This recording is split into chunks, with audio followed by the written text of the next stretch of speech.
Okay, Jody. On the road last week, just looking back, just what'd your takeaways from the two games? Yeah, a couple tough games for us as far as results go. Idaho State, I thought that we really competed and got after it. They're such a good defensive team. They don't give you anything easy, and so we just struggled to kind of find our rhythm offensively, and their experience really showed. They are a veteran team that is going to finish in the top third in the conference. So that was a tough one. And then at Weber, we felt like we had a bit of a lull in our urgency, and so it was unfortunate to get the loss at Weber. You have to tip your hat though. They hit 13 threes and played really well, and we just didn't answer. Both Ella averaged 23 points through the two games at a career high. What was that? Did you see something different? Did she just have a different mindset, or is that just showing up on the stat sheet this weekend instead of something else? Yeah, I think it's the old adage that seniors, they see the end is near, and they're going to come out and play with that urgency every possession. And Ella just it's kind of her character. She plays like that all the time. But she's really just stepping up when we need it, and we really needed her this weekend. Others weren't scoring as much, and so she just kind of took advantage of that, I guess, and really was just trying to help us win. It wasn't like we did anything different or she did anything different, but she just was trying to help the team as much as she could. You talked about a little just about the team being tougher. How do you kind of, I guess, activate that, or how much do you think you can control that? Like, how much can you do it all for them, or does it have or no impact on that for the team? I think they're just talking about and demonstrating, what does toughness really mean? And for us, it's doing the little things well, the 50-50 balls, the just the not just the physical tough things, but the mentally tough things. So setting a good screen, setting up a screen, setting our teammates up, making the right reads, like just doing all the things that are winning basketball. And I think that it comes with experience for a lot of us. We have a lot of freshmen and sophomores that are getting a lot of minutes that they're just not at that level of the seniors that are in the conference. So they're doing great, but it's just you have to kind of go through it to be able to improve it in it. And our seniors do a nice job of really talking to our group and trying to get them, and it's just trying to play with more urgency every possession, essentially.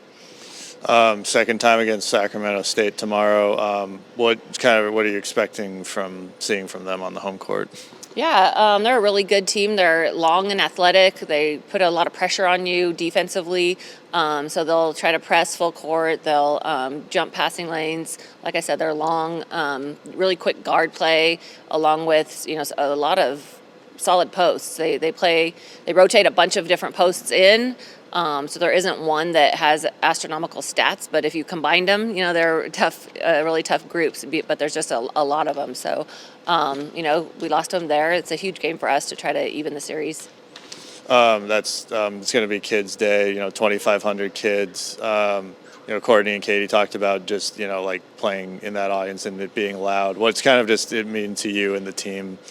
We'd love to have the community come out, right? It's a chance for those 2,500 kids to be on a college campus. It's a chance for them to watch women play basketball that are at an elite level. So it's just that takeaway for all the girls in the audience that maybe I could do something like that one day. And so I think it's just that opportunity for us, and we embrace it. We love it. We love to try to get some interaction with them, and it's loud. It's definitely loud. They bring us some energy, and it's a great time. And then Saturday against Portland State. What's kind of I guess same thing. Just how do you see that matchup going? Again, like Portland State, it doesn't have the best record, but they're a really good team. They we played close at their place. We kind of broke away at the end, but they have some really solid guard play. They're have some length inside. Like, they do a little bit of everything, and they're getting better and better. And playing everyone tough here, so they're a very dangerous team, and we need to make sure that we come out ready to go against them. They're, like I said, they're improving. They're getting better every week, and they're doing a nice job. And then that game's Play for K, pink game. How does that what's the impact for your team that you think just is important to, recognize and honor that? Well, it's a great cause that the Women's Basketball Coaches Association has really, jumped in on, and we just love to be a part of it. If we can promote, trying to impact any different way, whether it's promotions, whether it's trying to honor the warriors that are fighting breast cancer, whether it's honoring, just anyone in the community that we know. I know a lot of our players have been impacted. I've been impacted.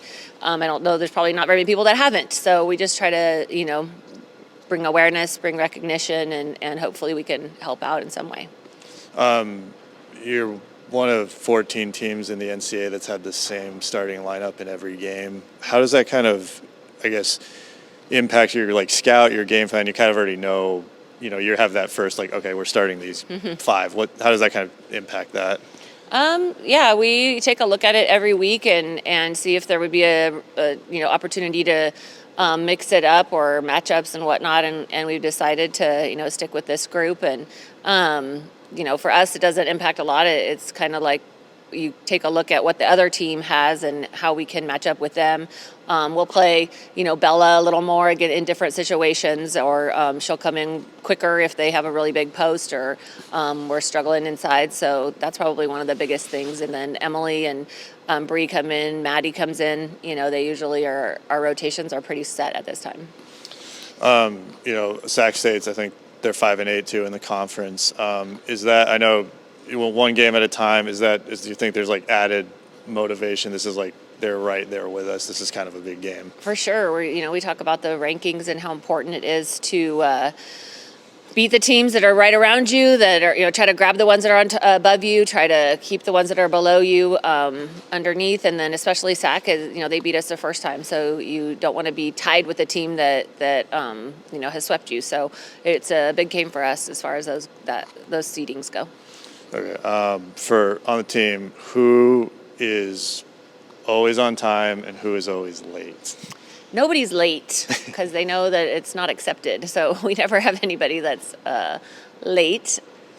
I heard Maddie can be a little. Maddie was late one trip. That's right. She slept in and missed a bus. But luckily we stayed. It was a flight too, so it was a chance that she could have been left. Let's see, who's on time? I mean, Emily is always early and on time. Katie, it's kind of their MO is to get in here early and get shots up. And, they're the type of people, JC, they're the type of people that don't want to ever be late. Awesome. We'll ask the girls if you could jersey swap with anyone, who would it be? Maybe a different, would there be one coach you would want to go up against, or something it could be a jersey swap or just a coach you would want to play against? I would just go with Bree because that's my jersey, so I would love to wear the 24 as an Eag. Okay. Awesome. Thanks, Coach. Thanks. Go Eagles.